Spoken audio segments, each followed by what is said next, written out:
Merci beaucoup pour l'invitation. Voilà. De l'autre côté, nous avons la présence de M. Emmanuel Chibambé, lui qui est le déplacement du pouvoir, qui est très proche du secrétaire général. C'est lui qui s'est battu pour qu'il y ait l'alternance. M. Emmanuel Chibambé. Merci beaucoup Delphin Kassongo, merci à mon co-débatteur. Je dis également merci à Maman Nationale, Delphin Kassongo. Je voudrais passer un petit message à la Maman Nationale, si vous me le permettez. Maman, je vous aime bien. Merci, que Dieu vous protège. Je sais bien que vous avez une lourde charge de la première dame de ce pays. Nous vous aimons bien. Nous sommes là, nous communiquons pour le pouvoir. Nous sommes au cadre au sein du parti présidentiel. Mais maman, je sollicite une audience. Des amis voient encore.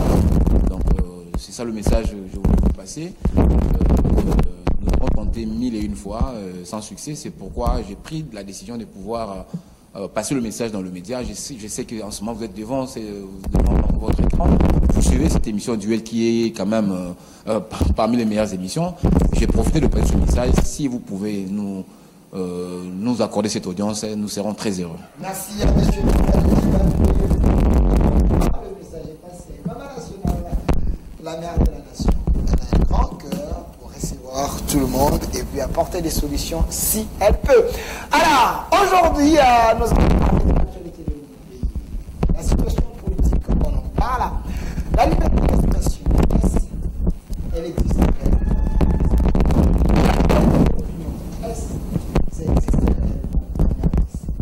L'état des droits sous le régime de certaines choses de Tshisekedi, est-ce une réalité ou une utopie? Quelles sont les actions faites pour l'intérêt de la population, le peuple d'abord?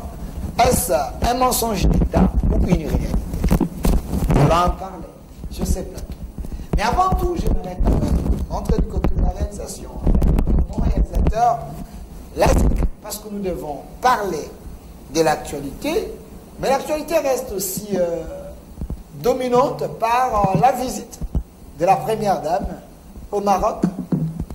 Elle était partie voir l'ancienne première dame, Maman Bobila Dawa.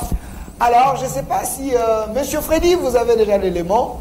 Donnez-moi l'élément avec les sons, comme ça nous allons revenir pour essayer un peu de placer par rapport à cela. Plateau après l'élément de la maman nationale au Maroc auprès de la famille Mobutu. J'aimerais que M. Emmanuel Chibambé puisse placer un mot par rapport à cela. Ça vous a fait quoi quand vous avez vu Maman Denise au Maroc? Ça fait autant d'années. Cette femme n'a jamais reçu la visite de la première dame. Une innovation pour vous? Non, ce n'est pas une innovation, comme vous le dites. Tout simplement, d'abord, j'ai un sentiment de... Je suis tellement ému de voir ces images. Vous savez, Maman Bobila Dawa, l'une des ex-femmes de notre pays, c'est l'ex-épouse... Qu'est-ce que je dis? C'est l'ancienne... première dame de notre pays. Monsieur Manix, vous pouvez faire votre entrée, c'est pas un problème. De l'ex-président de la République, Mobutu Sese Seko. Entrez, Monsieur Manix. Vous savez, après 25 ans d'exil, Maman Bobila Dawa n'a jamais reçu une telle visite. Nous avons connu deux présidents, deux anciennes premières dames dans ce pays, Maman Sifa, Maman Olive Lembe. Elles n'ont jamais songé pareille initiative. Aujourd'hui, avec la convivialité, avec... cet esprit centripède qu'incarne la première dame, Maman Denise Nyakeru, cela va sans dire, bien entendu.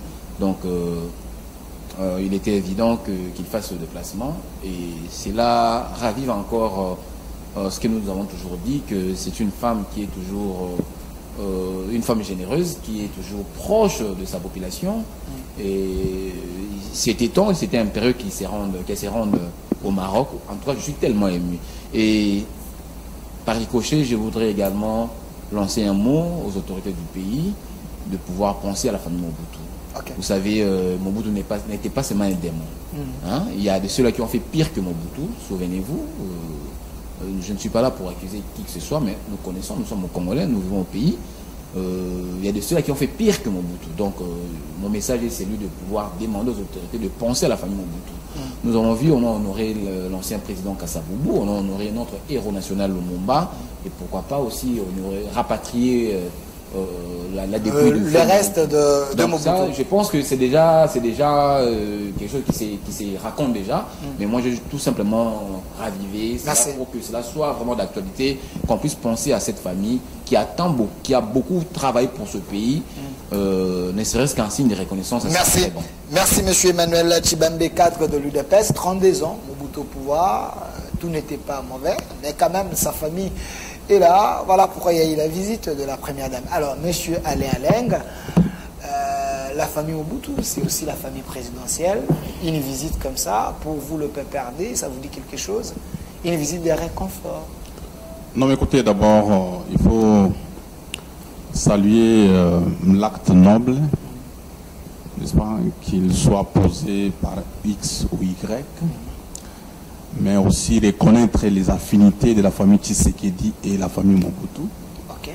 N'est-ce pas? Ce sont deux familles qui se connaissent depuis. Tout le monde sait que Félix Tshisekedi, c'est les plus proches collaborateurs du fait Mobutu. Tout le monde le sait. Et aujourd'hui, après qu'ils ont imposé la dictature au sommet de l'État, à un moment, ils se sont séparés, n'est-ce pas? Mais les familles sont restées ensemble. Ensuite, aujourd'hui, nous avons à la tête de ce pays le fils d'Étienne Tshisekedi, où sa femme va visiter, n'est-ce pas, la femme de son père, Mobutu. Donc, ce n'est pas une surprise, ce n'est pas une innovation. Et puis, aujourd'hui, à la manière dont les choses sont gérées, c'est le retour à la dictature, comme c'était au temps de Mobutu. Donc, ce n'est pas surprenant que la première dame puisse aller vers la maman Bobila Dawa. Mais en fait... Retour à la dictature. Oui, c'est justement. La preuve est que Maman Nyakeru, aujourd'hui, je vois un membre de l'UDPS qui sollicite l'audience à la télévision. N'est-ce pas? D'une part, c'est une image que nous louons. Elle va vers des personnes pour échanger avec. De l'autre part, ce sont les membres de partis de l'UDPS qui accusent la première dame d'avoir sollicité plusieurs fois l'audience sans obtenir. Et c'est à la télévision qu'on vient maintenant introduire. Monsieur Aleng, vous voulez tout politiser?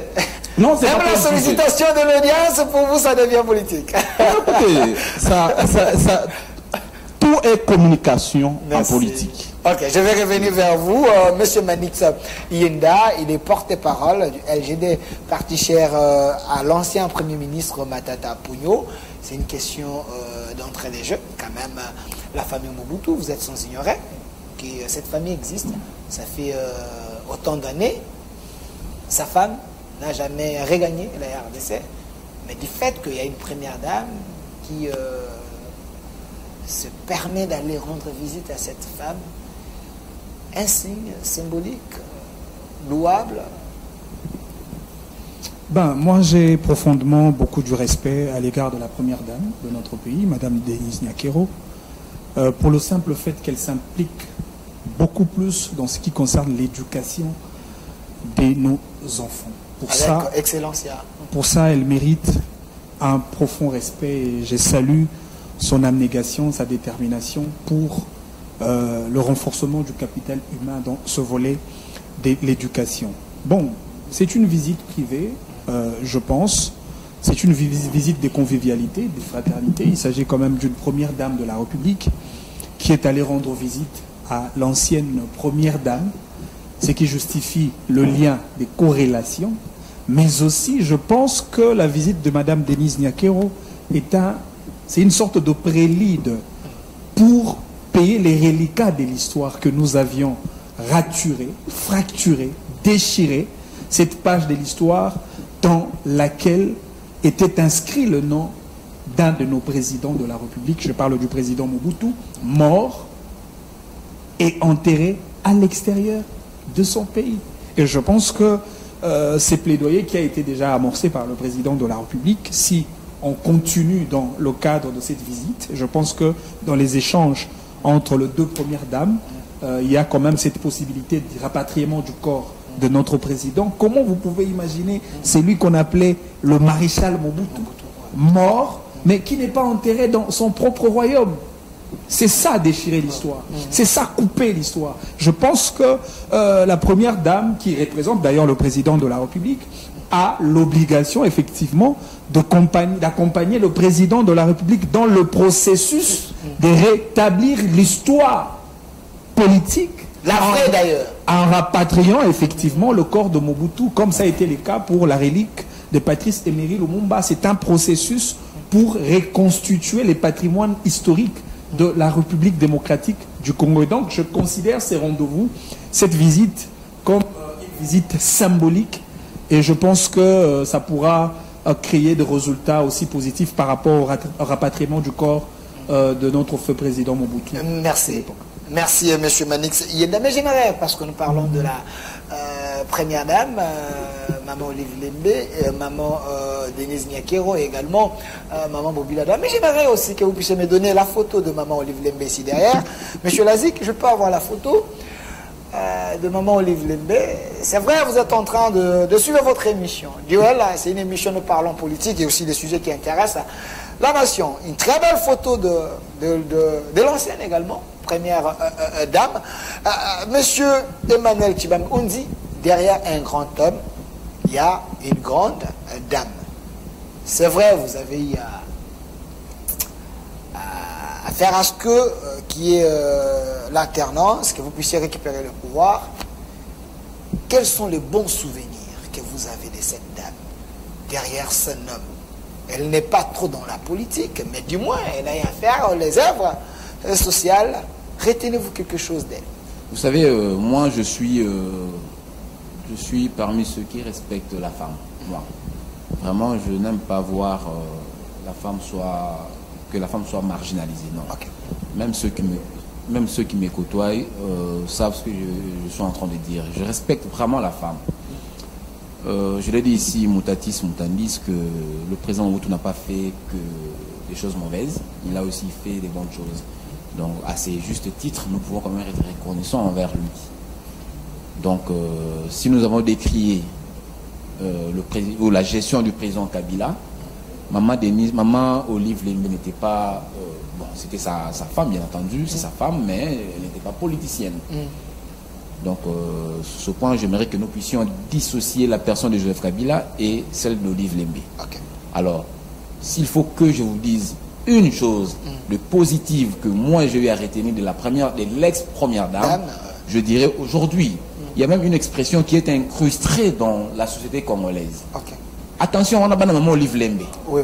Voyez un peu. Oui. Sur ce point, je suis fier de louer les actions de Maman Olive Lembe. Ça veut dire, à un moment donné, dans une certaine période, Maman Olive Lembe s'était imprégnée, parce que se sentant un peu voyant la justice de son pays à l'époque, qui était inféodée par les politiques, il y avait des actes de viol à la femme qui se commettaient comme s'il n'y avait pas l'autorité de l'État. Même aux filles mineures. Même aux filles mineures. Ouais, et Maman Olive Lembe s'était imprégnée. Et s'était impliquée dans cette affaire. À l'époque avec Janine Mabunda. Avec Janine Mabunda, qui était conseillère du chef de l'État dans ce domaine-là. Donc, vous voyez. Donc, Maman Olive Lembe s'était impliquée, disons non, la jeune fille ne peut pas être marginalisée jusqu'à ce point. En tout cas, quiconque oserait d'abuser à une jeune mineure verra Maman Olive Lembe sur son chemin. Et c'est là, elle a su imprimer cette marque-là. Et beaucoup de gens avaient peur de pouvoir abuser de la jeune fille, surtout mineure. À cette époque, elle avait même boosté quelques députés pour tout à fait. Qu'on vote une loi qui ait des sanctions. Voilà, 20 ans de prison ou 18 ans de prison. Qui ait des sanctions vraiment véhémentes qui serviraient d'exemple à ceux qui auraient... Voilà. Donc vous voyez un peu sur ce point, je ne peux pas être... parce que de mauvaise foi, parce que je suis opposant à son mari et que je ne peux pas voir de bonnes choses de l'autre côté. Non, ici je l'ai dit, était opposant à son mari, mais en tout cas, je salue l'initiative de sa femme. Merci. Et jusqu'au jour d'aujourd'hui, cette expression, elle est courante. Ok. Lorsque vous abordez une mineure, il y aurait une troisième personne qui vous dira attention, on n'a pas la maman Olive. Donc, sur ce point, j'ai dit, c'était un point vraiment positif qu'a imprimé l'ancienne première dame. Merci, monsieur Emmanuel Tshibambe. C'est vrai, c'était une manière également de honorer ces trois femmes. Hein. Donc, Maman Bobila Dawa, Maman Denise Nyakero, également Maman Olive Lembe. Chacune d'elles a à faire sa part à son époque. Donc, retenons de bonnes choses. Alors, monsieur Alain, monsieur Lazika, je peux avoir le logo du PPRD ici derrière. Logo PPRD derrière. C'est vrai. Nous parlons du social, nous parlons de la situation de notre pays, nous voulons que les choses changent, mais il y a un problème. Monsieur Alain, vous êtes du PPRD. Votre logo est ici derrière. Aujourd'hui, vous vous identifiez dans la résistance ou dans l'opposition. Quelle est la différence qui existe en termes idéologiques entre le PPRD et l'UDPS? Parce qu'apparemment, vous êtes des sociodémocrates. Merci d'abord pour la question, mais je voulais ramasser quelque chose comme tu as laissé 2 minutes à Tshibambe sur l'image de Maman Olive Lembe, parce qu'il y a beaucoup de gens aussi qui ne la connaissent pas. Glisser un petit mot pour dire qu'aujourd'hui, il y a quand même des femmes qui font la fierté de toute une nation. N'est-ce pas? Parmi ces femmes-là, notamment, je n'ai pas dit qu'elle est la seule femme. Maman Olive Lembe figure parmi ces femmes-là valeureuses, n'est-ce pas, qui aujourd'hui font la fierté de toute une nation, partant des actions humanistes posées au fil des temps. N'est-ce pas? Au fil des temps, les gens qui acceptent d'être au service des autres. N'est-ce pas? Et puis, je crois que les œuvres sont légion. Donc, j'ai ici commencé à citer les actes posés par Maman Olive en faveur de la population, en faveur des opprimés à l'est du pays, partout. Et ce sont des choses qui doivent inspirer les femmes, n'est-ce pas, dans leur agir. Parce qu'à un certain moment, on voulait marginaliser plus la femme, pensant qu'il faut seulement, n'est-ce pas, chercher à être pris en mariage. On se limite à la cuisine et tout ça. Et donc, dans cette lignée-là, on peut saluer la continuité aujourd'hui, même avec Madame Nyakero et les autres. Ok. Voilà. PPRD. Revenir sur la question politique. Donnez-moi le logo du PPRD. Voilà. Idéologiquement, les PPRD, n'est-ce pas, qui prônent la social-démocratie, et les PPRD, n'est-ce pas, c'est un parti socialiste. Ok. Et l'IDPS de même. Donc, idéologiquement, il est difficile d'être rationnel et opposer ces 2 partis politiques. Ok. Mais dans les faits, parce qu'il y a la théorie et la pratique, dans les faits, les problèmes se posent dans les faits. Nous avons prôné la démocratie, n'est-ce pas, dans l'idéologie même de nos partis politiques, les PPRD. Et lorsque nous avons vu la dictature, n'est-ce pas, déranger la gestion du pays en son temps avec le président Mobutu, nous avons mené la révolution que tout le monde sait, et nous avons chassé la dictature, on a installé la démocratie.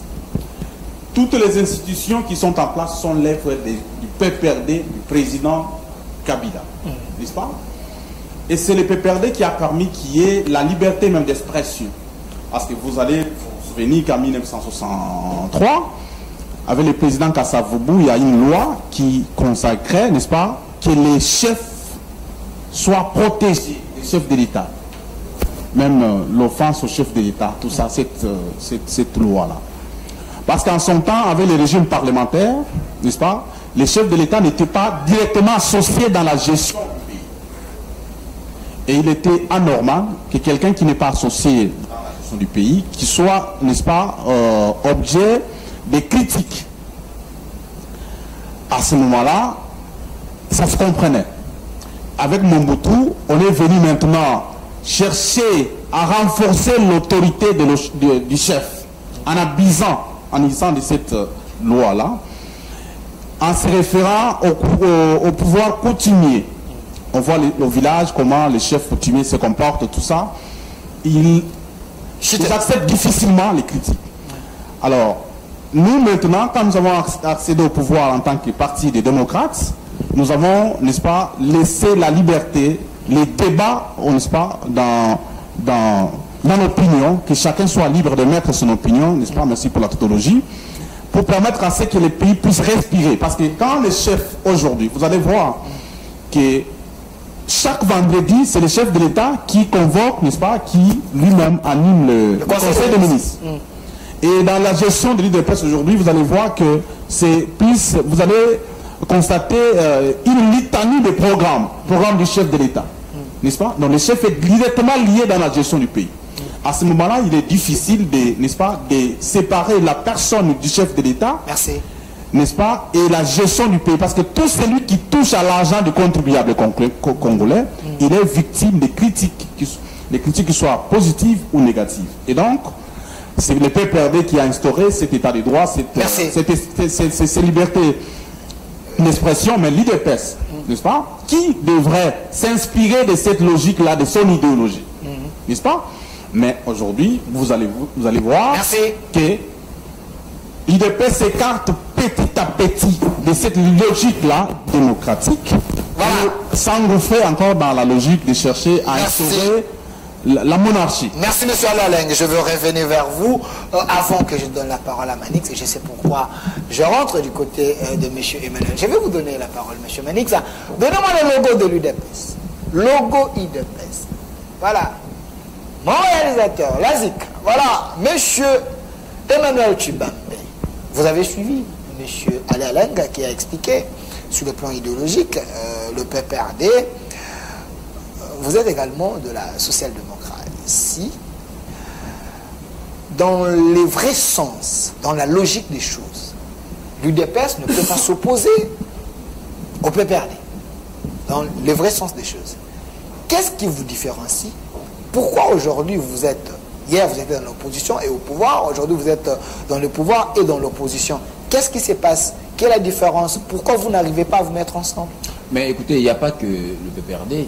Non, je prends l'exemple de vos deux partis. Il n'y a pas que le PPRD, je peux aussi je peux élargir un peu ça d'autres partis, par exemple les CD, l'UNC, le PALO, nous sommes du même bord politique. Ok. Oui, sauf que nous sommes dans des camps différents. Donc, s'il faut parler sur le plan politique, donc visiblement, on ne peut pas s'opposer. Ok. Dans la logique. Justement. Poussez bien les micros. Logiquement, on ne peut pas s'opposer parce que nous sommes du même bord politique. Nous sommes tous de la social-démocratie. Mais ici, il y a aussi quelque chose que les gens doivent retenir. Dans la politique, il y a aussi ce qu'on appelle les intérêts. Les intérêts priment. C'est peut-être de là que nous nous opposons par rapport aux intérêts. Vous voyez. Donc, c'est tout à fait normal. Il n'y a pas de Congo, c'est pas une invention congolaise. Donc, je peux vous en citer. Même, je prends par exemple l'exemple en Tanzanie. Dernièrement, je viens de suivre un débat en Tanzanie. Vous connaissez le Chama Chama, comment s'appelle Chama Sam, je crois, le parti au pouvoir tanzanien, avec un autre parti qui est aussi de la social-démocratie, mais qui s'affrontent.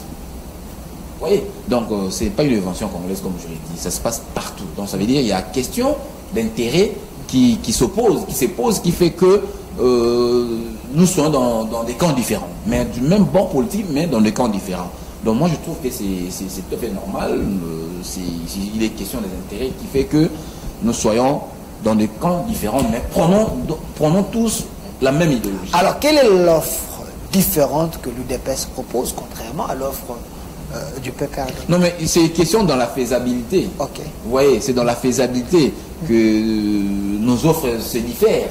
Nous, par exemple, nous, quand nous sommes venus au pouvoir, nous le disions quand nous étions devant l'opposition, et nous allons travailler pour le peuple. Et nous travaillons pour le peuple.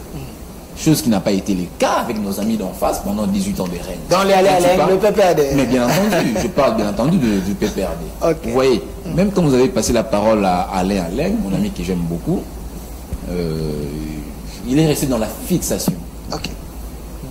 Donc il a cité, j'ai énuméré, il a cité 6 fois l'UDPS. Et quand je prends toutes les fois qu'il a cité l'UDPS, par rapport à la question qui lui a été posée, l'UDPS n'y est pour rien. Et il a perdu ses 2 minutes en train de citer l'UDPS. Donc il est resté dans la fixation. Donc vous voyez ce que je dis. Donc Alain, tout en étant au PPRD, en lieu place de pouvoir travailler par rapport au programme de son parti pour conquérir le pouvoir et puis servir le peuple demain, il est là en train de passer son temps à pouvoir calculer l'UDPS. C'est pourquoi j'ai parlé de la fixation. Okay. Donc c'est un peu ça. Donc ce n'est que... Moi je l'ai toujours dit, ce n'est que...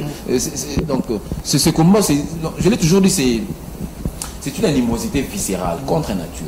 Tout simplement. Parce que on ne veut pas voir l'UDPS au pouvoir, même quand on est endormi, même lorsqu'on n'a rien entendu. Parce que c'est l'UDPS, tout de suite on dit non. Okay. Sans pour autant s'imprégner de la situation qui se passe. Okay. Parce que c'est l'UDPS qui est cité, même quand on est en train de sommeiller, on dit carrément non. Mais j'aimerais que les gens qui sont en train de nous suivre puissent cerner, comprendre quelque chose. Avant l'UDPS au pouvoir, il y avait le PPRD. Vous êtes au pouvoir. Qu'est-ce qui est de nouveau que vous avez y ajouté, que les gens peuvent regarder et dire, oh, le PPRD n'a pas pu, mais l'UDPS a fait ça, a amené une valeur ajoutée. Vous savez, au sommet de l'État. Ok, vous m'avez demandé une, mais je vous donne même 2, parce que j'en ai légion. Pas de problème. Vous savez, cette question, elle est devenue récurrente. Ok. Générique. Elle est devenue générique. J'ai comme l'impression, nous allons nous attarder à ça, mais nous n'allons pas aussi nous fatiguer. À chaque fois que nous allons rencontrer cette question sur... C'est votre parti, c'est votre logo, il faut justement, présenter. Justement, je dis cette question, qu'est-ce que vous avez fait? C'est de cela que je parle. Qu'est-ce que vous avez fait? Tout ça. Vous m'avez demandé de pouvoir citer une chose qu'aujourd'hui, le peuple peut dire, c'est grâce à l'UDPS que nous en sommes arrivés là. Ok. Cher ami, aujourd'hui, si vous avez, à l'époque, avant l'UDPS au pouvoir, si vous aviez un problème avec un major, un colonel, un général, vous allez vous déclarer perdant, sans pour autant que vous alliez, sans pour autant que vous vous rendiez devant les cours des tribunaux. Vous vous direz, non, ces colonels-là, moi je n'ai pas la force de l'affronter. Aujourd'hui, grâce au pouvoir de l'UDPS, incarné par Félix Antoine Tshisekedi Tshilombo, la justice, elle est devenue équitable. Donc aujourd'hui, moi, d'ailleurs, je vous informe ce matin, raison pour laquelle je suis venu en retard, je vous dis pourquoi je suis venu en retard. Ce matin, j'ai connu un problème avec un officier de l'armée, M. Delphin Kassongo. Ce matin, en venant à votre mission, vers quittant mon magasin, j'ai connu un problème avec un officier de l'armée qui est aussi un colonel. Je lui ai dit, mon colonel, moi, je vais vous intenter en justice. Et c'est ce que j'ai fait. J'ai porté ma plainte à l'auditoire militaire. C'est ce qui a fait que je sois venu en retard à votre émission. Donc aujourd'hui, moi, Emmanuel Tshibambe, je peux me dire, je ne suis rien, je ne suis pas militaire, mais je peux avoir des ennuis judiciaires avec un haut gradé de l'armée qui est un colonel. Je peux aller aussi porter plainte, tout en m'assurant que je peux trouver gain de cause. Chose qui n'était pas le cas. Donc c'est l'état des droits. Ça, c'est nous qui avons imprimé. Nos amis d'en face, l'indépendance de la justice. Nos amis d'en face peuvent dire tout ce qu'ils veulent, mais heureusement, leur conscience, ils ne peuvent pas le trahir. Donc nous, l'UDPS, aujourd'hui, même après 50 ans, quand nous ne serons plus au pouvoir, les gens retiendront que c'est grâce à l'UDPS qu'il y a eu l'état des droits. Il y a eu état des droits. Merci. Je peux aller, si vous voulez, pour la... je vais revenir. Je vais revenir vers vous. Il faut donner également la parole à M. Manix Yenda, lui qui est porte-parole du NGD, parti cher à l'ancien Premier ministre, Matata Ponyo. Monsieur Lazika, je peux avoir la photo de l'ancien Premier ministre et Matata Ponyo ici derrière. Alors, M. Manix Yenda, vous êtes un nouveau parti. Quelle est l'offre que vous venez déposer sur la table de la classe politique congolaise qui est différente de l'offre du PPRD et de l'UDPS. Qu'est-ce que vous proposez de nouveau? Je voudrais revenir à cette question. Je la considère comme une question très importante. Permettez-moi quand même de payer quelques petits reliquats. Pas de problème. Au sujet de la première dame. Moi, je ne parlerai pas de la première dame de la manière singulière. Je parle de la première dame de façon générale. Et ici, je voudrais parler du rôle de la première dame aux côtés du président de la République. La première dame a un rôle de jouer l'oreille, d'être une oreille du président de la République auprès du peuple. La première dame a le rôle de présenter un autre son de cloche intermédiaire entre le point de vue des partis politiques, des tendances et regroupements politiques. Parce que le président de la République doit aussi avoir un autre son de cloche. La première dame doit nous aider à comprendre une autre facette du président de la République que nous ne connaissons pas. La première dame va porter la voix des sans-voix, la voix des femmes, la voix des enfants et la voix de toutes les personnes vulnérables. Et enfin, la première dame doit rappeler au président de la République et à chaque instant la température sociale du pays. C'est en cela que son mari, président de la République, peut bien gérer la République. Parce que la première conseillère du président de la République, c'est sa femme. Ce rôle-là, je pense, Madame Denise Nyakero devra bien le jouer. Alors, en ce qui concerne notre parti, le LGD. S'il vous plaît. Je ne voudrais pas qu'on parle de... Non, je prends la photo. Bon, malheureusement, pour le PPRD, c'était le logo du PPRD. L'UDPS, le logo de l'UDPS. Pour le LGD, on va brandir la photo de Matata. Là, si vous pouvez chercher les logos, si vous en avez. Comme si chez nous, nous faisons le culte des personnalités. Pas de problème. Pas du tout. On va trouver ça. Alors, le LGD, d'abord, en soi, avant même de vous parler de l'idéologie de notre parti. Lorsque vous regardez ne serait-ce que le concept dénominationnel du parti, vous constaterez la tridimensionnalité des valeurs qui entachent même la philosophie politique de notre parti. Parce que nous parlons de leadership, nous parlons de la gouvernance et nous parlons du développement. Parce que nous avons comme binôme magique leadership et gouvernance de qualité pour accéder à un progrès. Parce qu'aujourd'hui, le Congo pose un sérieux problème de leadership et un sérieux problème de gouvernance. Et nous, nous considérons ces credos-là, ces valeurs-là, comme des principes de base et régulateurs de notre parti. Deuxièmement, au-delà du fait que le LGD est un parti inscrit dans le microcosme politique du pays, parti compétiteur au sein de l'échiquier politique national, le LGD est aussi un ensemble de stratégies du développement. Le LGD est un incubateur des leaders politiques du pays. Le LGD est un réceptacle des valeurs pour la République. Et au-delà même de la dimension nationale, le LGD est un parti africain. Parce que nous poursuivons le défi africain, encore que notre parti est dirigé par une personnalité africaine, le professeur Augustin Matata Mponyo Mapan. Il vous souviendrez, après sa gestion à la primature, il a été consulté par 3 États comme expert de la bonne gouvernance. Notre idéologie, c'est vrai, nous sommes de la social-démocratie. Mais au-delà de cela, nous avons des paradigmes de gestion.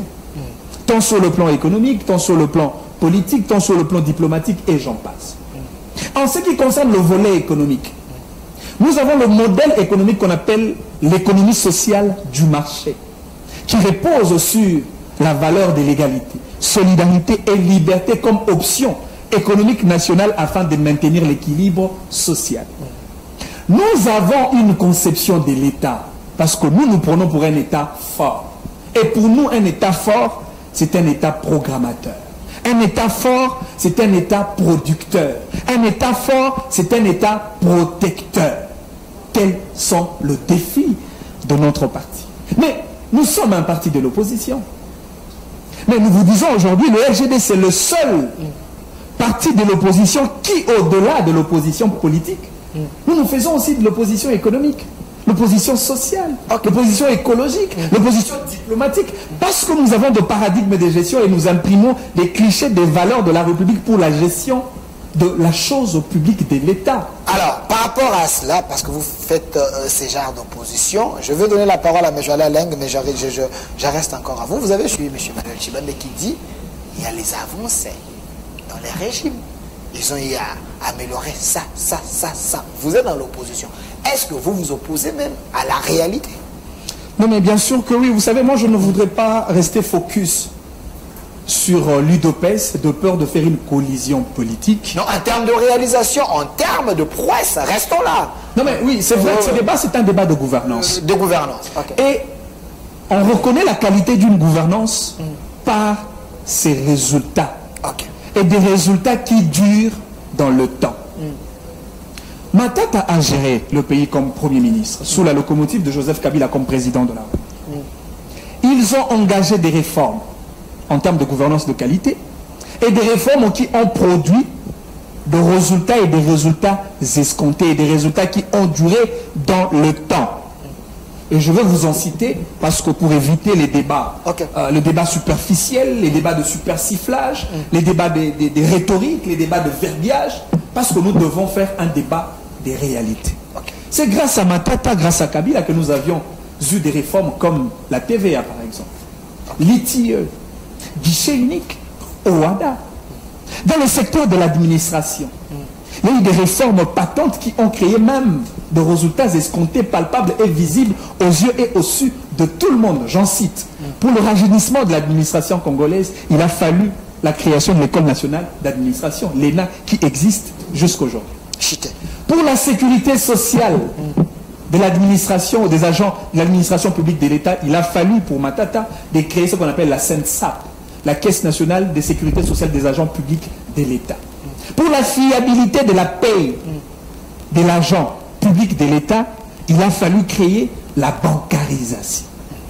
Dans le domaine de la forêt, c'est grâce à la gouvernance de Matata et Kabila que nous avons aujourd'hui une foresterie développée avec plus de 148 concessions au bénéfice de nos communautés locales. Le Transco, Congo Airways, l'immeuble intelligent, le mille écoles. Ne terminez pas. C'est ça la gouvernance.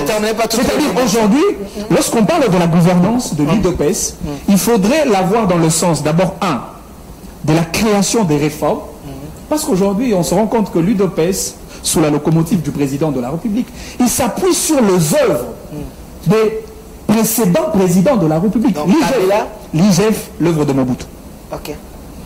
Service national, l'œuvre de M. Laurent Désiré Kabila. Le 2 pavillons qu'il a inauguré au marché de la Liberté, l'œuvre de M. Laurent Désiré Kabila. L'armée congolaise qu'il a héritée, tout en reconnaissant qu'elle a été une armée organisée, c'est l'œuvre de Joseph Kabila. Transco, immeuble intelligent. Donc rien que nous parlons du principe de la continuité de l'État. C'est vrai que Tshisekedi pose des bases pour qu'après lui, un autre président fasse la continuité sur ce que Tshisekedi a basé comme jalon. Merci M. Manix Yenda. Autant de messages. Delphin, merci pour le casting et la qualité de ces débats. Voilà les débats que nous aimons. Alors, M. Alain Leng, je vous donne la parole. M. Lazik, je peux avoir la photo du Premier ministre Sama Lukonde ici derrière. Parce qu'il faudrait parler de la bonne gouvernance. Quels sont les défis à relever pour que la RDC puisse revêtir sa plus belle robe et être la locomotive de l'Afrique? Peut-on faire une étude comparative entre l'ancienne gestion et la nouvelle gestion?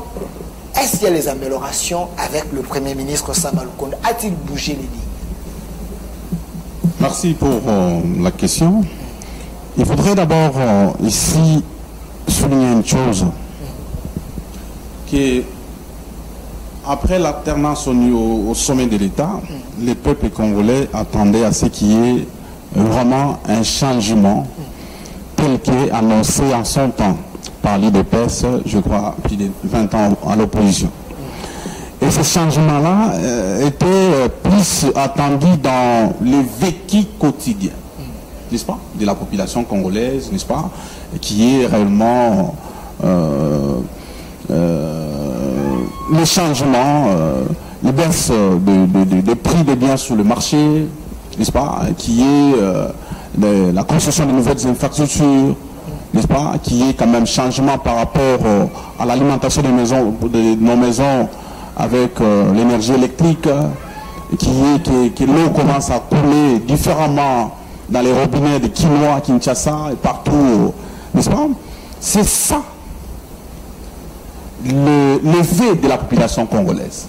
Parce que la population congolaise a vu que Joseph Kabila a posé des bases économiques, n'est-ce pas, qui ont permis que les pays puissent quitter du niveau X vers le niveau Y. Alors, et juste avant son départ, il y a eu une grande turbulence, n'est-ce pas, politique au niveau international. Lorsqu'il a annoncé la réforme sur le code minier, qui était, n'est-ce pas, quelque chose de très important pour le pays.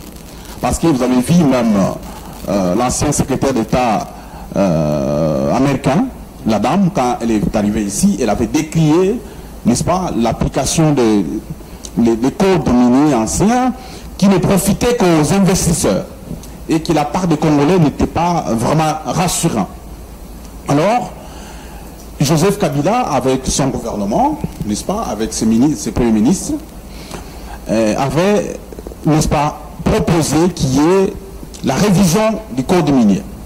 Et avec le Parlement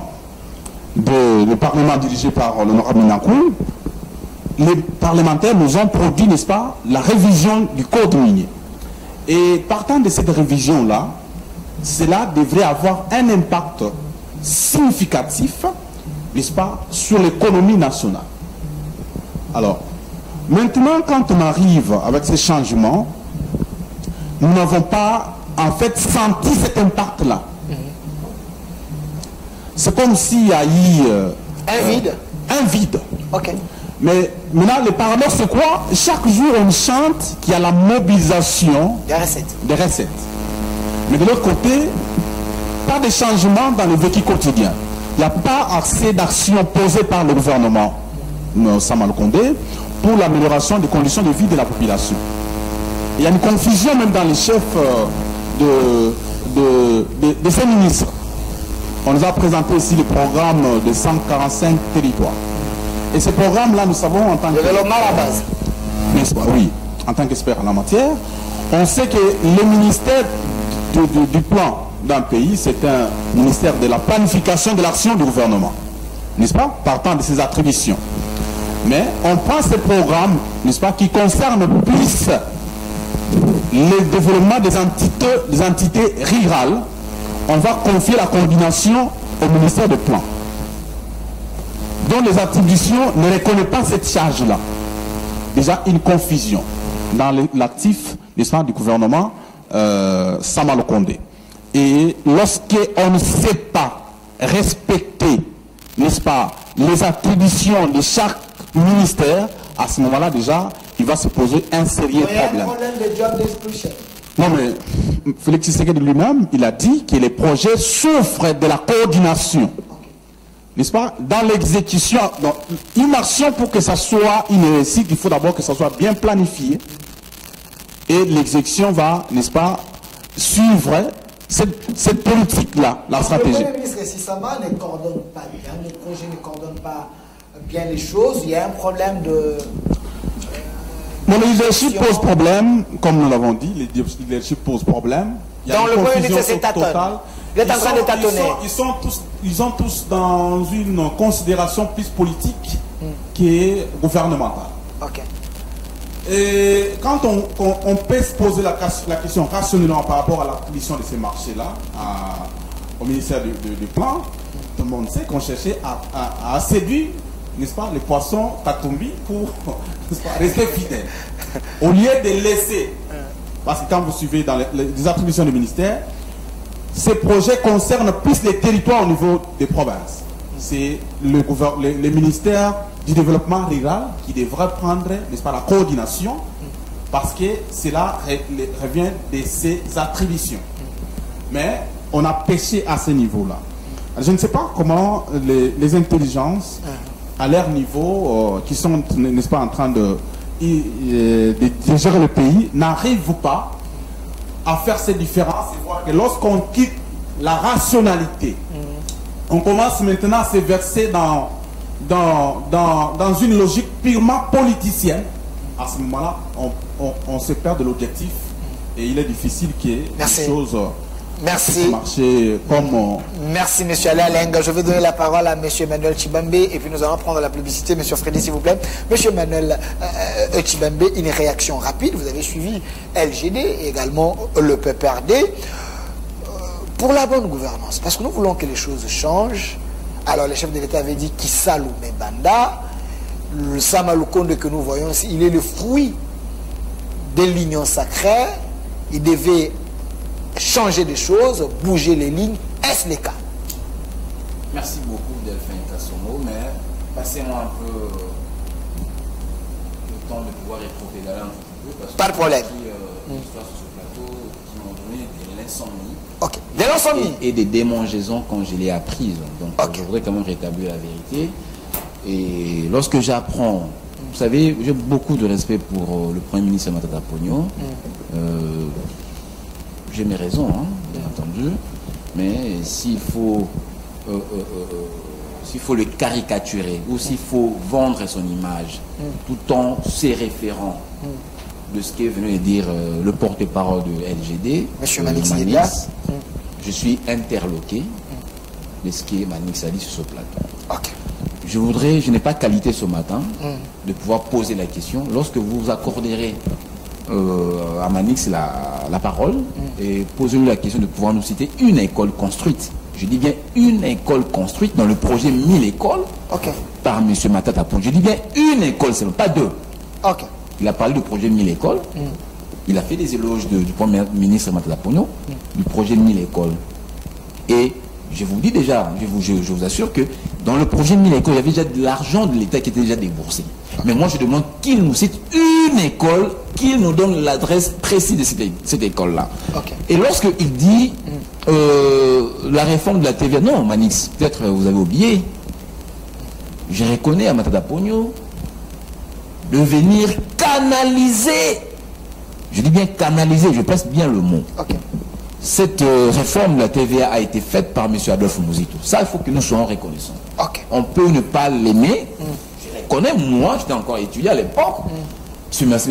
Muzito, il a même tenu des conférences, même à l'IFASI, là où j'ai étudié, pour parler, pour s'imprégner dans cette situation et mettre cela en pratique. Je reconnais à Muzito de pouvoir mis en place le système de la TVA, mais malheureusement, il n'y avait pas de suivi, c'était à l'emporte-pièce, mais à l'arrivée de Matata Ponyo, nous avons vu Matata Ponyo était strict, parce qu'il avait trouvé, comme nous avons parlé de la continuité de l'État, il avait trouvé le dossier sur sa table, et il n'a fait que peaufiner et orienter et canaliser. Ça, je reconnais, mais ce n'est pas l'œuvre de Matata Ponyo. Ça, nous ne sommes pas amnésiques, c'est un passé qui est récent, et que on ne peut pas venir nous tromper sur ce plateau. Donc, je m'irai un peu lors de la prochaine question, vous demandez à Manix de pouvoir nous citer une école et l'adresse précise. Alors, je vais m'oublier votre question. Quelles sont les lignes que Samalukonde, comme le Premier ministre de l'Union sacrée, a bougé? Vous savez, je l'ai toujours dit, ça c'est un secret de Polichinelle. Lors de l'entame de notre pouvoir, nous avons connu Sylvestre Ilunkamba, qui était Premier ministre. Donc, le prédécesseur de Samalukonde, mais qui nous a amené, qui a conduit le pays dans la gouffre. Heureusement, le chef s'était ressaisi en nommant M. Samalukonde en remplacement. C'était un bon choix. Bien entendu, c'était un bon choix. En quoi c'était un bon choix sur le plan de la gouvernance? Mais écoutez, vous savez, est-ce que vous savez que lors du gouvernement de la coalition, par rapport au volet de la gratuité, le gouvernement de la coalition devrait construire 80 écoles. Est-ce que vous connaissez ça? Et l'argent a été déboursé. FCC Cash. L'argent, l'État avait déjà déboursé de l'argent. Allez-y poser la question à M. Willing Opos et à M. Sele Yalagouli. Je dis poser la question à M. Je cite les noms. Posez la question à M. Willing Opos, qui à l'époque était VPM des ITPR appartenant au FCC, PPRD, et s'il vous plaît, moi je parle de Willing Opos. Moi, monsieur, c'est moi qui parle. Je me répète, je dis, allez demander à monsieur Willing Opos, VPM ITPR au gouvernement de la coalition, et monsieur Sélé Alagouli, ministre de Finances. Vous êtes journaliste, allez au ministère de la Finance, vous verrez que vous allez vous imprégner que l'argent, l'État avait déboursé de l'argent. Et moi, j'ai même des documents. J'ai des documents. Je suis passé dans plusieurs médias pour dénoncer ces faits-là. Vous voyez. Donc ça veut dire que le gouvernement Ilunga Ilunkamba n'avait pas aidé l'État, la République par rapport à cette question de la gouvernance. Et il lui fallu que monsieur Samuel Lukonde vienne pour qu'il essaie un peu de recadrer les choses, de rectifier le tir. Parce que déjà les prémices étaient mauvaises, il aurait fallu maintenant recadrer les choses. C'est pourquoi moi je dis il y a une nette différence entre Samuel Lukonde et Ilunga Ilunkamba. Il avait nous la différence. Mais je vous dis aujourd'hui, Samuel Lukonde quand il est venu sur le plan économique d'abord. Écoutez, évoluons. Mais s'il faut que nous parlons sur le plan économique. Aujourd'hui, la réserve de change, c'est l'œuvre de Samuel Lukonde. Il faut applaudir. Non, à combien? Poser la question. Poser la question au porte-parole de Matata qui est là juste derrière toi. Il te dira, il nous a laissé à combien? Il nous a combien? Moins d'un milliard. Mais demander après l'avènement de Samuel Lukonde, il y a quand même de l'évolution. Nous pouvons en être fiers qu'il y a quand même une évolution par rapport à ça sur le plan économique. Nous ne sommes pas amnésiques, nous ne sommes pas idiots, nous comprenons quelque chose. Donc, on peut tout dire. Je ne dis pas qu'il est 100% parfait, ça je le dis, tout est rose. Non, il y a beaucoup de choses qu'il n'a pas faites, ça je reconnais. Mais il a quand même aussi fait quelque chose. Il a fait aussi un pas. Il n'a fait que 2 ans et demi, ça il faut reconnaître. Est-ce que le peuple sent ces pas-là dont vous, l'Union sacrée, est-ce que le peuple sans ses pas? Mais écoutez, vous savez, Delphin, dans les paniers ménagers, on ne sent pas. Non, Delphin, vous savez, moi je n'ai jamais été d'accord avec vous qui êtes de la presse. Vous caricaturez la situation comme si le peuple dont vous faites allusion ne vit pas au Congo. Non. C'est vous, des fois, qui alimentez ces débats stériles, inopportuns. Non, mais écoutez, moi, lorsque je vous dis demander à ce peuple dont vous assurez la représentation ici, si avant Samuel Lukonde, les recettes de l'État avaient atteint le montant qui est... Oui, on accepte. C'est sur le plan de... vous, écoutez. Il faut que le peuple sente qu'il y a la bonne gouvernance. Oui, il y a de l'argent, comme vous le dites. Est-ce que le peuple sent cela? C'est ça la question. Moi, je ne sais pas. Si on essaie d'amener un micro-baladeur, les gens peuvent dire oui, nous avons 14 milliards, 12 milliards, mais les choses augmentent. Donc, le coût au marché, les choses ne s'améliorent pas. Non, mais écoutez, je vous ai dit ici. Pouvoir d'achat. Écoutez, je vous ai dit ici, il ne faut pas présenter la situation comme si la situation au pays, c'est l'enfer. C'est ce que vous voulez faire là. Moi, je n'ai jamais été d'accord avec cette façon de faire. Je vous dis, pour que nous en arrivions là où vous voulez. Mais, chers amis, nous devons travailler. Nous devons travailler. Aujourd'hui, reconnaissons quand même à Samuel Lukonde l'augmentation de l'assiette fiscale de notre pays. Vous voulez les retomber, mais vous en aurez. Vous en aurez. Mais même pour arriver à servir les enfants à la maison, maman doit se rendre au marché, elle doit aller faire les achats, revenir faire la cuisine et puis servir. C'est ainsi. Pourquoi vous voulez présenter la situation comme si au pays c'est sombre, c'est l'enfer, c'est le désert de Gobi, donc le peuple vit? Non, ce n'est pas comme ça. Prenez votre micro, prenez votre micro, votre caméra, faites le micro baladeur, et c'est par là que vous allez avoir des réponses pour avoir vos questionnements. Mais il ne faut pas faire comme si vous avez la balance des mesures, dire voilà, le peuple ne sent pas, et vous dites ceci. Non, cher ami, ne soyez pas arbitre, ne soyez pas joueur en même temps arbitre. Merci, je fais que poser des questions. Mais justement, vos questions allant dans le sens de la partialité, ce n'est pas bien. APJ au peuple de Giché. Alors, rentrons du côté de la région, on prend la publicité. Je vais donner suffisamment de minutes à Manix Yenda, porte-parole du LGD, pour essayer un peu d'éclairer la lanterne. C'est un débat républicain entre l'UDPS, PPRD et LGD. Prenons la publicité. Sur ce plateau, autant de messages. Oui, vous avez dit que c'est un débat des cadres. J'ai invité des cadres. APJ, au peuple de GIGN. Monsieur Manixa, Yinda, la même question à vous. S'il faudrait que le gouvernement Sama améliore des choses pour que la population se retrouve dans sa gestion, pensez-vous que ce qui est déjà fait, selon les lignes que M. Emmanuel de l'UDPS nous a tracées ici, pensez-vous que c'est suffisant ou soit c'est mal fait ou c'est fait sous la précipitation?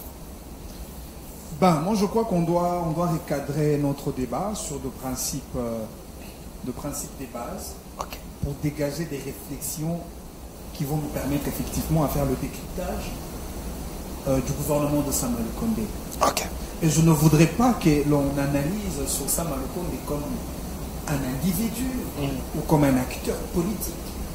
Samuel Condé a planté comme tableau de bord tout un programme du gouvernement. Et dans ce programme, il y a eu des axes, des priorités définies, d'où la question de savoir si M. Samuel Condé a réalisé tout son programme, tous les axes, les piliers de son programme.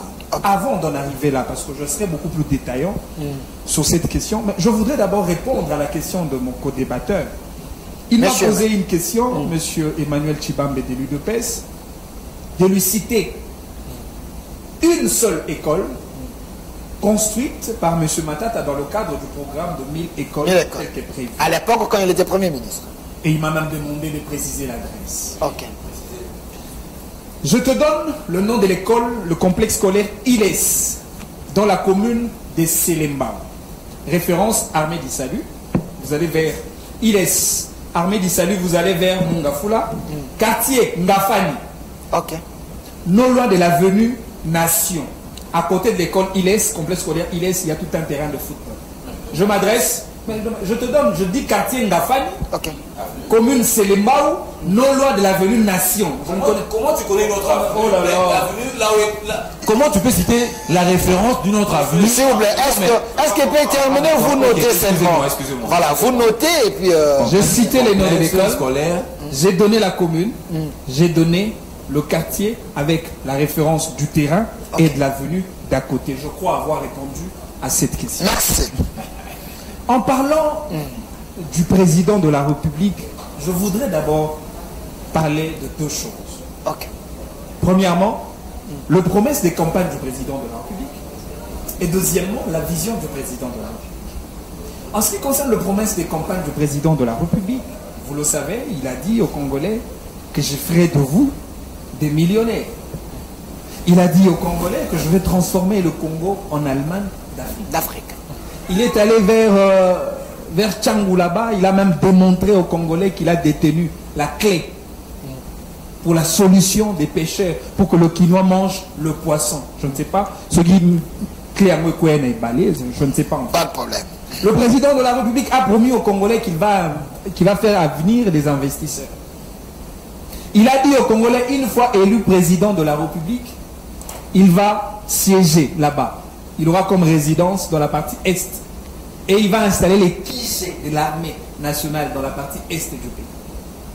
Il a même dit aux Congolais qu'une fois président de la République, dans un espace de 5 ans, je donnerai à la République un budget de 40 milliards de dollars.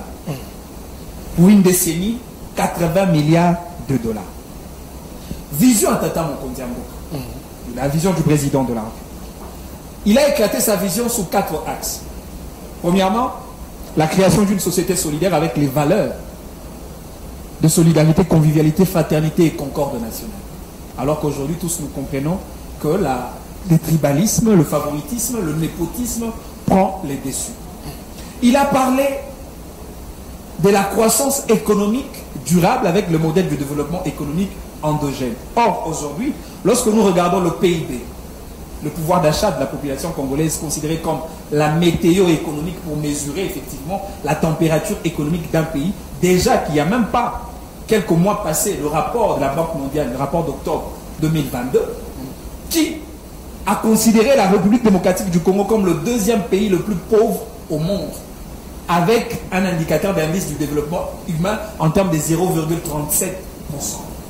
Le président de la République a parlé de la bonne gouvernance tout en s'appuyant sur le levier de la lutte contre le gabegie financier, la concussion et toutes les formes du détournement. Aujourd'hui, tous nous savons que la corruption et les détournements demeurent le cancer le plus patent dans le régime de M. Tshisekedi. Et enfin, M. Tshisekedi a parlé de l'homme considéré comme la priorité des priorités. Or, tous, nous savons que la transformation de l'homme ne passe que sur 3 ou 4 facteurs déterminants. 1. La famille. Parce que c'est dans la famille l'homme congolais apprend à grandir et à marquer ses premiers pas. 2.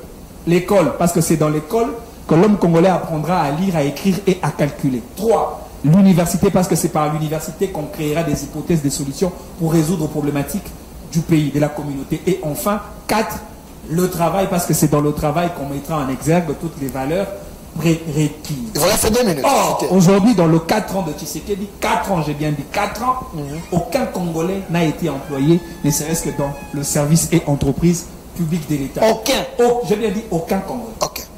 Nous n'avions jamais entendu et vu offre d'emploi où les Congolais sont venus. Seule offre d'emploi, c'était celle de la DGDA, où les Congolais sont venus.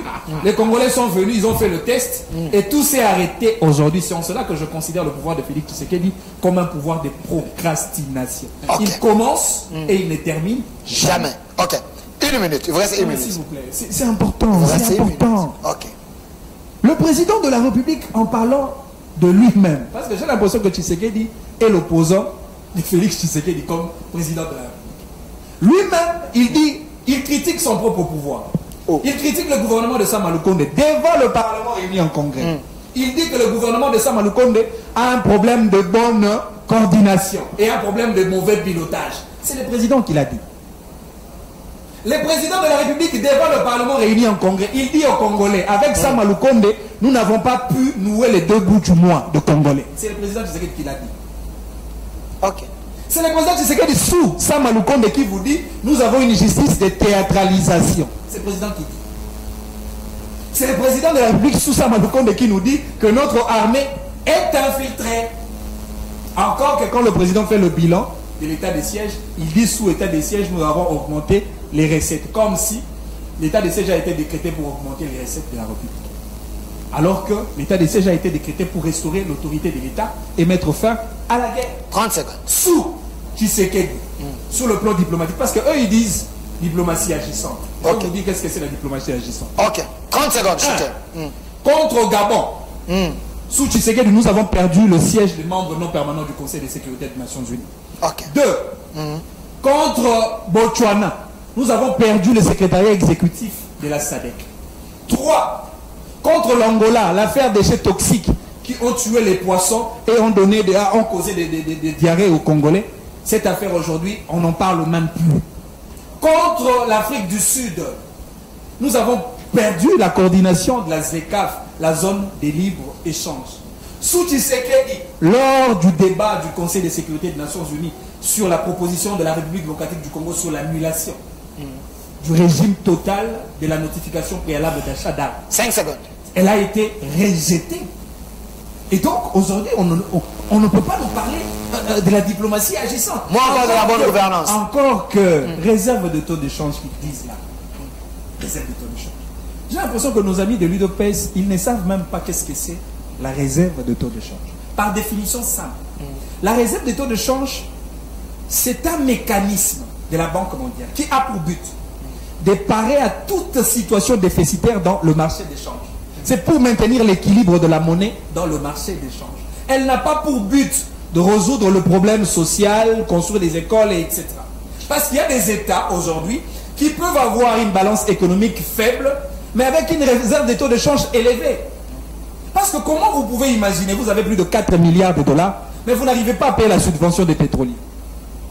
Il y a des conséquences logiques, il y a pénurie, il y a grogne, et c'est les Congolais qui en pâtissent. Merci. Comment vous pouvez imaginer, vous avez plus de 4 milliards de dollars, vous n'arrivez pas à financer les opérations électorales. Merci. Vous avez plus de 4 milliards de dollars, vous n'arrivez pas à doter à l'armée congolaise les moyens nécessaires pour faire face. Merci. Merci, monsieur Manix. Arrêtez avec ces... Merci. Merci, monsieur Manix. Merci, monsieur Manix Yenda. Je vous ai suffisamment donner le temps. Je vous rappelle que vous êtes sur la chaîne de la maman nationale, la maman de la nation. Ici, l'opposition parle librement, il y a la liberté d'expression.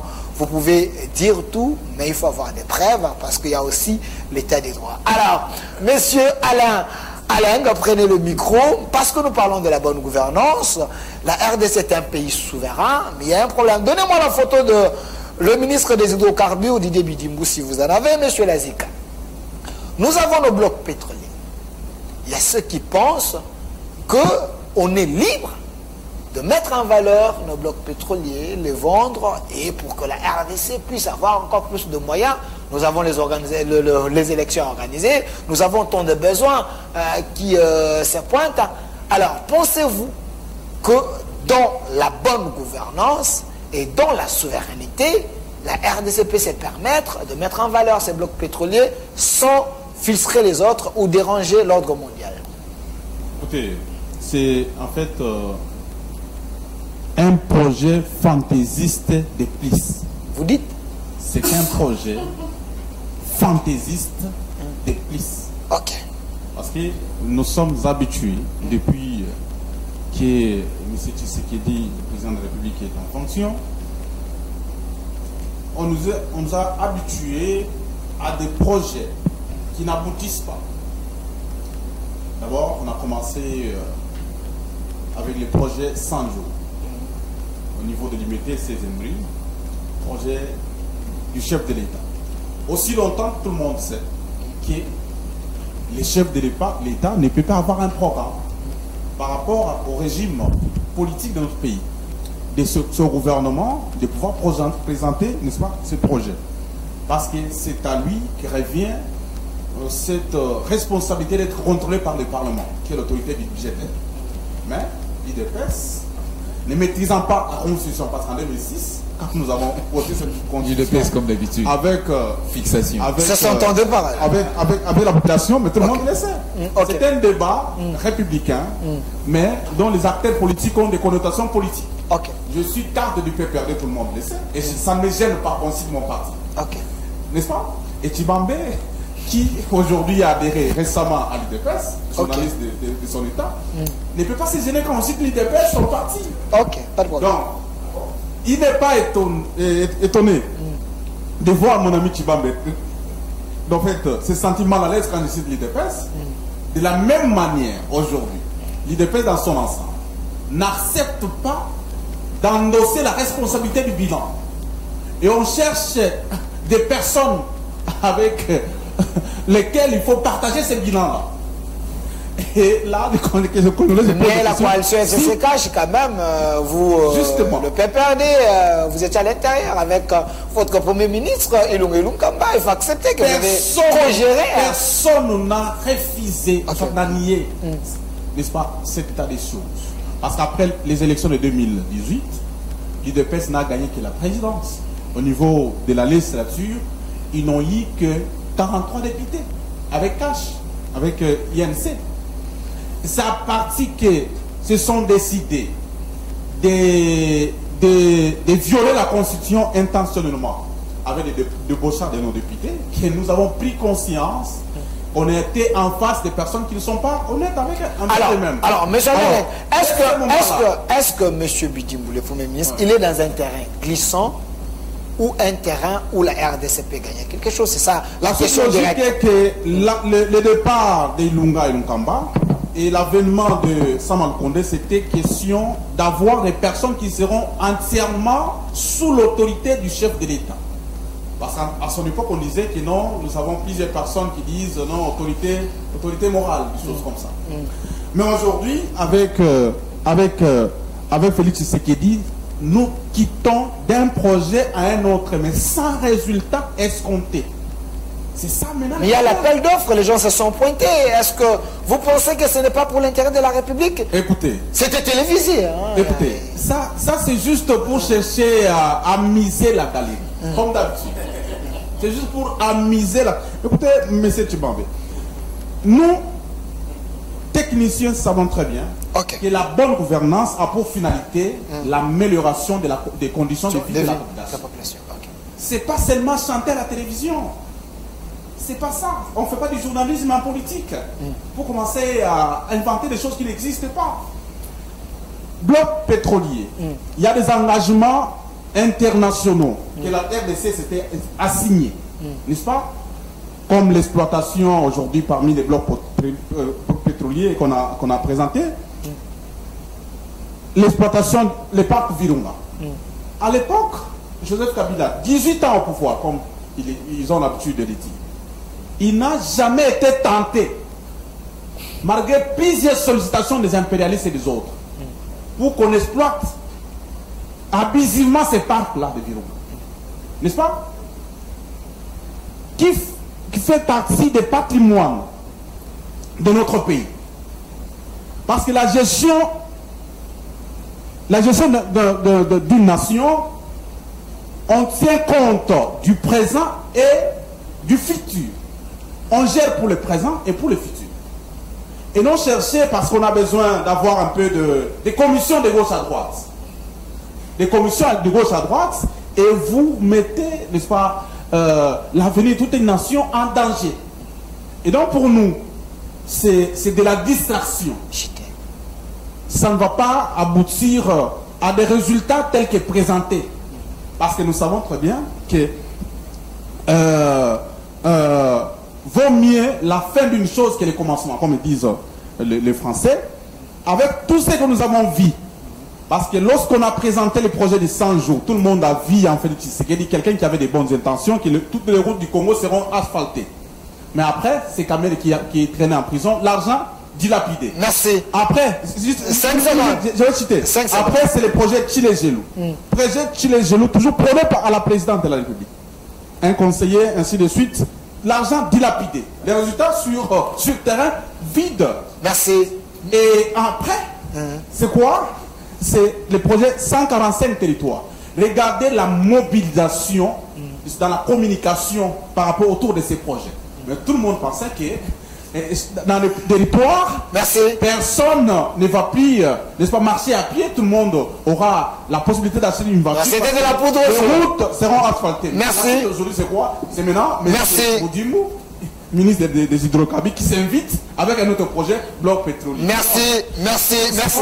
Merci, monsieur Alain. Nous sommes en face des impressionnistes. Merci. Des gens qui cherchent à miser la galerie, mais au fond, ils savent que merci. Il y a un problème réel de leadership. Merci, la messe est dite. Alors, le mieux, c'est qu'on est en train de chiquer mes fessiers. On va faire ceci. Je vais vous donner la parole sur la question du bloc pétrolier. Et je vous ajoute la deuxième question comme mot de la fin, mot de la fin, mot de la fin. Parce que là, on me fait si, on est déjà à la fin. Alors, sur cette question, vous pouvez rebondir si vous pensez qu'il y a des choses à dire. On dit que vous êtes les impressionnistes, vous faites des choses, vous avez... c'est un gouvernement événementiel. Donc, quand il y a un événement, vous vous accaparez des choses, mais vous ne donnez pas de résultats. Alors, une autre question est que, on vous reproche, vous, l'Union sacrée, d'être des dictateurs. Vous mettez l'opposition très mal à l'aise. Il semblerait qu'il y a une loi, il faut nous dire, la peine ou l'outrage au chef de l'État, quelque chose comme ça. À l'époque de Kabila même, c'était pas comme ça. Mais vous, l'UDPS, la démocratie au pouvoir, mais vous faites la preuve de gens qui amènent la dictature. Il y a même la maison de Jean-Marc Abounda, on me dit, c'est saccagé aujourd'hui parce qu'il est devenu votre opposant. Pourquoi l'UDPS, vous n'arrivez pas à changer les choses comme les autres réponses? Delphin, je reviens rapidement à votre question. Okay. Je dois quand même... C'est vraiment votre mot de la fin. Non, moi, vous avez dit que vous aimez les... C'est ça la deuxième question, vous avez les deux questions directement. Très souvent, quand je rencontre mon ami Alain, il a toujours cette attitude de pouvoir me titiller un tout petit peu. Bon, moi, je m'en manque, je ne me pas. Je voudrais ici le rappeler qu'il comprenne encore une fois. Parce qu'à chaque fois que je fais cet exercice, apparemment, il est difficile à comprendre. Allez en langue, j'ai fait du facile, je suis journaliste. Ok. J'ai fait du facile. J'ai mes amis. Aujourd'hui, je suis fier. Poussez le micro. Aujourd'hui, je suis fier d'avoir un ami qui est ministre au gouvernement, Son Excellence Patrick Mouillère, mon collègue de l'auditoire. J'ai été ami, ou je suis encore ami aujourd'hui avec Louis-Dor Baleki, votre ancien camarade du PPRD, tout en étant journaliste. J'ai été ami en fait, collègue de classe avec monsieur Séraphin Ngouèche, que tu connais très bien. Il a été aussi directeur de la presse présidentielle. Cher ami, je suis journaliste de formation. J'ai fait l'IFACI. Moi, je n'ai pas fait le droit comme vous, je n'ai pas fait l'UNIKI, j'ai fait l'IFACI. Là-bas, on ne forme que des journalistes.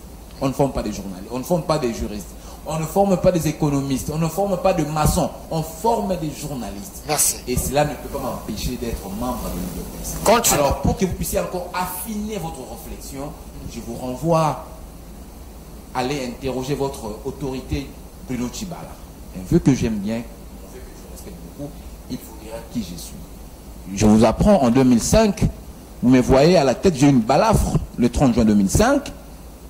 Pour la petite histoire, quand je connais cet incident en 2005, je dis le 30 juin, je ne sais pas si vous étiez encore au PPRD, mais moi je vous dis, le 30 juin 2005, il y a deux s'il vous plaît, il y a deux personnes qui m'ont conduit à la clinique Bondeko. Je cite M. Bruno Tshibala, à l'époque, et M. Augustin Kabouya, l'actuel secrétaire général de l'UDPS. Ce sont ces deux qui m'ont conduit à la clinique Bondeko pour avoir mes premiers soins. Donc ça, il faut aller interroger les gens. Ok, merci. Donc il ne faut pas ne vous soucier même pas de mon appartenance à l'UDPS. Je vous ai donné des éléments et j'ai même cité nommément le nom. Si j'ai cité abusivement le nom de M. Bruno Tshibala, qu'il m'étende en justice. Ok, gagnons le temps. Gagnons le temps. Alors l'essentiel. J'ai beaucoup de toilettes que je dois faire ici, de préférence scientifique. Monsieur, vous avez vu, j'ai posé la question au porte-parole de M. Matata Pognon. Ok. Il vous a dit, M. Matata Pognon a construit une école dans la commune de Selembaou, quartier Ngafani, l'école complexe scolaire Iles, dans la commune de Selembaou. C'est très important. Moi, je trouve ça important par rapport à la question d'ailleurs que vous m'avez posée. Parce que le Congolais doit savoir. Parce qu'il y a de l'argent du trésor public qui est sorti. On vous a donné l'adresse, il y a des références. Écoutez, il n'a pas donné l'adresse, non. Okay. Il n'a pas donné l'adresse. Il a dit complexe scolaire Iles, commune de Selembaou, quartier Ngafani. Référence non loin de l'avenue. Il connaît la... S'il vous plaît. Comment expliquer? Non, s'il vous plaît. Mais écoutez, on a droit de savoir, notre argent est sorti, nous avons droit de savoir qu'a-t-il fait avec notre argent. Tout ce qu'il a donné là, ce n'est pas l'adresse. Non, monsieur, comment expliquer? Vous ne connaissez pas là où l'école a été construite. L'avenue, vous ne connaissez pas, mais vous donnez la référence, une autre avenue que vous connaissez. C'est chimérique, cher ami. Okay. C'est chimérique. Merci. Comment expliquer? Vous donnez l'adresse de la référence, mais là où l'édifice, là où a été érigé l'édifice, vous n'avez pas l'adresse. Cher ami, ok. Tranquillisez-vous.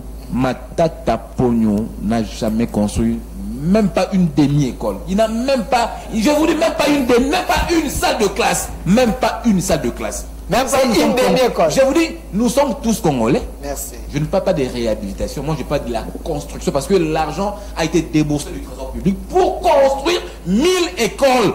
Cela n'a jamais été fait. Donc, il ne faut pas venir nous emballer ici, croyant que nous sommes amnésiques ou nous souffrons d'Alzheimer. On dit que vous êtes des dictateurs. Vous êtes des dictateurs. Non, j'arrive. Il a dit que Tshisekedi n'a jamais engagé même pas un seul Congolais dans 4 ans. Okay. Cher Manix, tu as dit ça. Je te donne un exercice après cette émission. On est juste ici à côté du Parlement. C'est à 5 minutes. Allez vous renseigner, allez au Parlement et on va vous informer que le service administratif du Parlement, que ce soit du Sénat et de l'Assemblée nationale, ont engagé des Congolais. Donc il faut aller vous renseigner. Okay. Je vous ai répondu. S'il vous plaît. Vous avez déjà donné les éléments. Je vous ai donné, moi, je donne les éléments. Okay. Moi, je ne vous dis pas, il faut aller à côté. J'ai dit aller au Parlement, c'est juste ici à côté. Tu n'as pas précisé l'année et puis... Mais je vous dis l'année 2022. Voilà l'année 2022. Voilà l'année. Le service administratif du Sénat et le service administratif de l'Assemblée nationale ont engagé des Congolais. Je vous dis, j'ai même des amis engagés. Ok.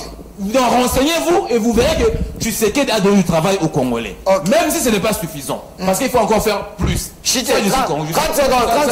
Je suis quand même reconnaissant. 30 secondes. Il a dit, Manix, j'ai été bluffé, j'ai été interloqué d'apprendre, disant que non, nous avons la réserve de 4 milliards, mais nous n'arrivons pas à subventionner. D'abord, il n'y a pas eu, d'abord, pour votre gouvernement, il n'y a jamais eu de problème entre le gouvernement congolais et les pétroliers. Il n'y a jamais eu de problème.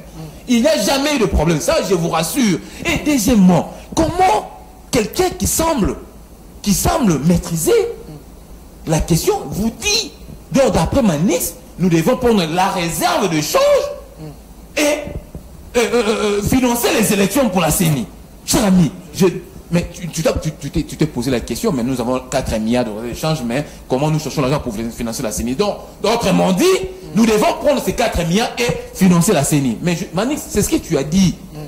Tu as dit, écoutez, c'est ce que tu as dit, même si tu ne l'as pas dit implicitement, tu l'as dit explicitement, même si tu ne l'as pas dit explicitement, tu l'as dit implicitement. 20 secondes terminées. D'après toi, nous devons prendre ces 4 milliards de réserves, nous devons financer aux élections, d'après toi. Donc nous devons prendre ces 4 milliards que nous puissions financer les pétroliers. C'est ce que tu as voulu dire implicitement. C'est pourquoi je t'ai... Mais laissez-moi. Monsieur Emmanuel. J'ai fait 2 minutes, cher ami. Monsieur Emmanuel. 2 minutes et il vous demie. reste 20 secondes. La dernière question. Pourquoi vous mettez les opposants mal à l'aise? Premièrement, écoutez, j'avais toute une litanie de l'État nous fait mais de faux. Voilà, je peux me revenir prochainement pour que je chute dans quelques secondes. Cher ami, d'abord, il faut dissocier. Moi, je ne cesse de rappeler à mes amis, ce n'est pas l'UDPS qui gère l'appareil judiciaire. Okay. Dites-moi, le PG, son nom Fridolin, c'est ça? Son nom m'a échappé. Le PG qui a fait ça, que son plaidoyer, qui a donné c'est les propositions qu'il a faites. Est-ce que les membres de l'UDPS, c'est notre pouvoir? C'est notre pouvoir qui Matata a dit que la justice est instrumentalisée. Ça c'est Matata Pogno. Ça c'est Matata Pogno. Écoutez, Matata, nous avons 80 millions de Congolais. Il peut y avoir un qui réfléchit différemment de 80 millions. Vous voyez, donc c'est un peu ça, c'est Matata Pogno. Il y a 80 millions de Congolais qui ne pensent pas autant que Matata Pogno. Merci. Je vous dis, l'appareil judiciaire qui est notre pouvoir, estimant que nous devons quand même améliorer les peines par rapport aux infractions telles A, Y. Et pourquoi nous allons commenter sur ça? Merci. Pourquoi nous devons commenter sur ça? Si c'était à la fin de Kabila, il allait devenir... Écoutez, est-ce que cette proposition va bénéficier d'un cas et pas de notre camp? Merci, merci, quand Matata Pogno aspire à devenir président de la République, mais il va bénéficier de cette loi. Merci, monsieur Manuel Tshibambe, cadre de l'UDPS, parti au pouvoir, Union sacrée. Alors, monsieur Manix Yeda, c'est également votre mot de la fin. On retient quoi? On retient qu'en 4 ans. On retient qu'en 4 ans, il n'y a eu aucun Congolais qui a trouvé de l'emploi. L'offre d'emploi, s'il vous plaît, je suis dans mes 2 minutes. 1 minute. Voilà. L'offre d'emploi a toujours été publique. Une chose qui a été faite. Et lorsque on présente publiquement l'offre d'emploi, c'est pour donner la chance à tous les... Je ne parle pas des Congolais des partis. À tous les Congolais de compétir, de faire le test. Il n'y a pas de Congolais de partis politiques. Est-ce qu'il peut terminer? Comment il va s'exprimer? Pourquoi? Quand vous parlez, l'été calme. Continuez. Nous faisons un débat républicain. Le Congolais qui arrive, qui fait le test, qui participe au concours, et ils ont obtenu le travail. Il n'y a jamais eu. Je vous ai dit, seule offre d'emploi qu'on a connue dans ce 4 ans, c'était celle de la DGDA.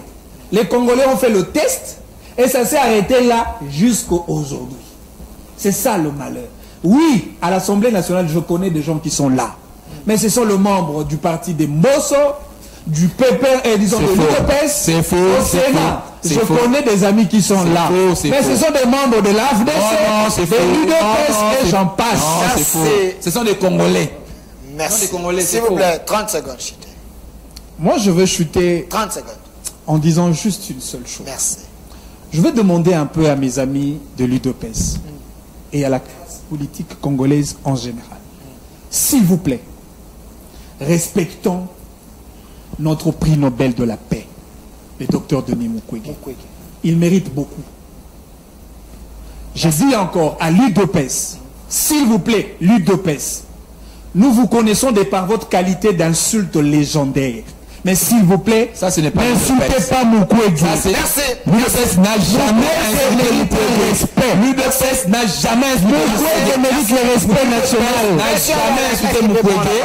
Je vous rassure, il n'y a aucun leader, aucun membre de l'UDPS que vous connaissez passé dans le média insultant Mukwege. Ça n'a jamais été le cas et ça ne sera jamais le cas. Merci. Attends, je vous donne le mot de la fin. Mais par rapport à ce que Manix a dit, j'ai suivi des vidéos comme ça. quand même, Mukwege, ce n'est pas un politicien. Hein? C'est quelqu'un qui a excellé, il a fait ce qu'il pouvait pour aider des vies. Alors, il faut avoir un peu de retenue. Ce que j'ai suivi, c'est pas bon pour l'image de Mukwege, qui est quand même notre prix Nobel. Nous devons donner la valeur aux hommes élevés de la Mais Delphin, il faut aussi paraphraser en disant que les vidéos que vous avez vues, ce ne sont pas les cadres ni le membre de Moi, je n'ai pas vu le membre de l'UDPS, mais lorsque vous avez vu... Merci. Écoutez, attends, les gens que tu cites là, attends d'abord, les gens que tu cites, ils sont dans quelle structure du parti? Merci. Dis-moi. Est-ce qu'il peut terminer? Non mais dis-moi, s'il vous plaît. Vous me dites que tu vas Monsieur Manuel, s'il vous plaît. Il n'engage pas lui de C'est le mot de la fin. Terminez, monsieur. Nous sommes pas sur le bois ici, quand même. Non, mais peut-être vous croyez que vous êtes Kinakati. Nous ne sommes même pas non plus Kinakati. Terminez Nous ne sommes pas non plus Kinakati. Merci. La liberté d'expression est garantie à tous les Congolais par la Constitution de la République. Et donc, tout celui qui peut tenter d'aller dans une logique de violer cet article de la Constitution rencontrera la population sur ce chemin. Parce que l'article 15 de la loi portant statut de l'opposition donne la liberté à tout opposant de mettre son avis sur l'action publique. Merci. Ces opinions ne peuvent jamais, n'est-ce pas, occasionner une arrestation ou une interprétation, peu importe les risques qu'on prend. Merci. Et donc, nous fustigeons cette tentative de vouloir, n'est-ce pas, nous faire reculer à cet élan démocratique qu'a laissé Joseph Kabila. Merci. Parce que la loi dont il a fait allusion, c'est une loi qui... La loi... démocratique. Quel est l'élan démocratique Kabila a laissé? Merci. Ça ne finit pour aujourd'hui. Allez ensemble avec moi. Je sais que monsieur allez, Monsieur Emmanuel Chilambé, merci d'avoir répondu à notre invitation. Merci également à vous. Vous étiez sur la chaîne de la Maman Nationale. Suivez la rediffusion à 22h. Au revoir.